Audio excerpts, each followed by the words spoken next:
काय होतं, पिल्लं जेव्हा 8-10 दिवसाचे असतात तेव्हा पण माती चाटायला लागतात. खाली आपण जेव्हा सोडतो माती चाटणं, नंतर काही दुसऱ्या गोष्टी चाटणं, त्याच्यामुळे त्यांना संडास लागते, ते कंट्रोल होत नाही, पिल्लं दगावतात. शेळी पालनामध्ये जे आहे ते पिल्ले व्यवस्थापन खूप महत्वाची बाब आहे. कारण की मी पण बरेच लोकांना बघितलंय की पिल्ले दगावतात. पिल्ले मेल्यामुळे जे आहे ते जे येणारं उत्पादन आहे आपलं ते कुठंतरी येत नाही आणि शेतकरी जे आहे तो खचून जातो, किंवा शेळी पालन करणारा जो व्यक्ती आहे तो खचून जातो आणि शेळी पालन सोडण्याच्या मागे जातो.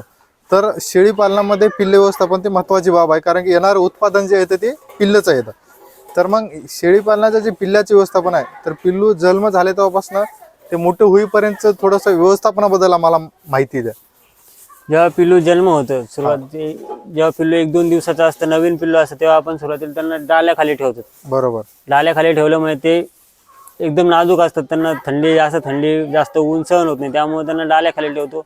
एक पिल्लं 7-8 दिवसात झालेत की आपण त्यांना याच्यात टाकतो, या कप्प्यामध्ये, की आता एवढे पिल्लं आपण डाल्याखाली ठेवू शकत नाही. बरोबर. त्यामुळे त्यांच्यासाठी हे बनवले. काय होतं, पिल्लं जेव्हा 8-10 दिवसाचे असतात तेव्हा पण माती चाटायला लागतात. खाली आपण जेव्हा सोडतो माती चाटणं, नंतर काही दुसऱ्या गोष्टी चाटणं, त्याच्यामुळे त्यांना संडास लागते, ते कंट्रोल होत नाही, पिल्लं दगावतात. बरोबर. त्यांना दुसरा काही आजार होऊ नये, त्यांची शांततेने झोप व्हावी, यासाठी त्यांना एक वेगळं केलेलं आहे. शेळी पालनापासून थोडंसं वेगळं केलेलं आहे. याच्यामुळे म्हणजे माती खात नाही आणि त्यांना खाली पण जेव्हा पिल्लं घाण करतात, ते सगळे घाण खाली पडून जाते.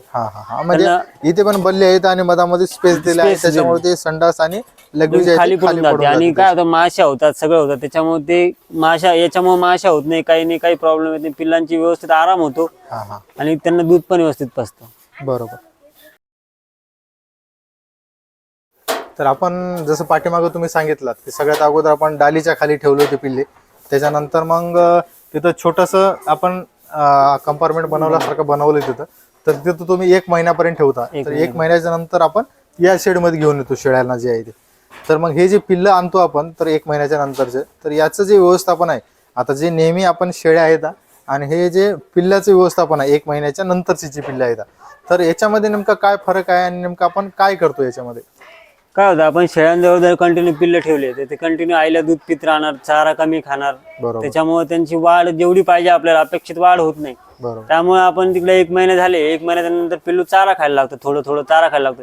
त्याच्यानंतर त्यांना इकडे शिफ्ट केलं की ते थोडंफार चारा खातात, त्यांचा व्यायाम होतो, खाली जाणं वर येणं, त्याच्यामुळे त्यांना पचतं खाल्लेलं आणि त्यांची वजन वाढ लवकर भेटते. आणि त्यांना छोट्या फिल्टरमध्ये एक खायची सवय लागून जाते. म्हणजे छोटी गव्हाण केलेली, त्याच्यामुळे त्यांची व्यवस्थित तोंड पण जातात आणि त्यांना खायची सवय लागून जाते.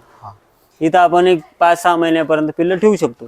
6 महिन्यानंतर आपण दुसऱ्या कप्प्यात त्यांना मोठ्या गव्हाणीमध्ये शिफ्ट करू शकतो, किंवा मग ते आपल्या जे नेहमीच्या शेळ्यामध्ये त्यांना शिफ्ट करू शकतो. बरोबर. मग हे अगोदर गव्हाण, मग त्यानंतर मग थोडीशी आणखी हायटेड गव्हाण केली, त्यासाठी जे मोठ्या शेळ्या असतात त्याच्यात उभा राहतात जाऊन, बरोबर, त्याच्यामुळे त्या मोठ्या शेळ्यांना तिकडे खाता येतं. आणि या टायमामध्ये लसीकरण पण करत असाल ना तुम्ही? लसीकरण पिल्लांना 3 महिन्याच्या पुढच्या पिल्लांना लसीकरण करावं लागतं. 3 महिन्याच्या आतल्या पिल्लांना लसीकरण कोणतं चालत नाही, त्यामुळे 3 महिने झाले त्यांना लसीकरण आपण सुरुवात करतो. तर मग सुरुवातीचं लसीकरण काय असतं नेमकं? सुरुवातीला आपण ईटीचं करतो, ET प्लस TTचं वॅक्सिन करतो. म्हणजे आपल्याकडे लोखंड असतं त्याच्यामुळे ते टिटॅनसचं होतं, त्याच्यामुळे ते कव्हर होऊन जातं. आणि ETचं आपलं कवळा पाला खातात, हिरवा पाला आपण आणून टाकतो, तर त्याच्यामुळे जे मधून विष तयार होतं ते त्याचं प्रमाण कमी होऊन जातं. ओके. म्हणजे ET आणि TTचं जे आहे ते वॅक्सिन करतो आपण. सगळ्यात पहिले ती करतो, त्याच्यानंतर FMDची करतो, नंतर PPRची करतो. ओके. म्हणजे 6 महिन्याच्या पिल्लापर्यंत हे 3 वॅक्सिनेशन आपल्याकडे कम्प्लीट होऊन जातात. लहान पिल्लांमध्ये सगळ्यात महत्वाचा मुद्दा म्हणजे सर, जेव्हा शेळी प्याती तेव्हा आपण 1 तासाच्या आत त्यांना ते कवळं दूध जे राहतं कचरू ते पाजायला पाहिजे. चीक जे असतं शेळीचं ते पाजलं म्हणजे त्यांची इम्युनिटी पॉवर वाढते. बरोबर. त्याच्यानंतर पिल्लांना रोगप्रतिकारक शक्ती वाढल्यामुळे त्यांना जास्त आजार पण येत नाही.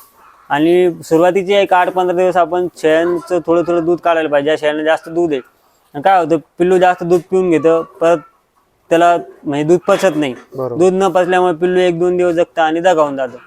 शेतकऱ्याने ती काळजी घेतली, दूध कमी जास्त न होऊ, त्याला लिमिटमध्ये दूध पाजलं तर ते पिल्लू 100% जगतं. त्याला दुसरा काहीच आजार नाही पिल्लांमध्ये, दुसरा काही प्रॉब्लेम येत नाही. कारण मी पण बघितलं होतं की ज्यावेळेस पिल्लू जास्त दूध पितं तर ते पचत नाही, संडास करून घेतं आणि मग ते दगावून जातं. ती जर काळजी घेतली तर आपण 100% या व्यवसायात सक्सेस होऊ शकतो. बरोबर.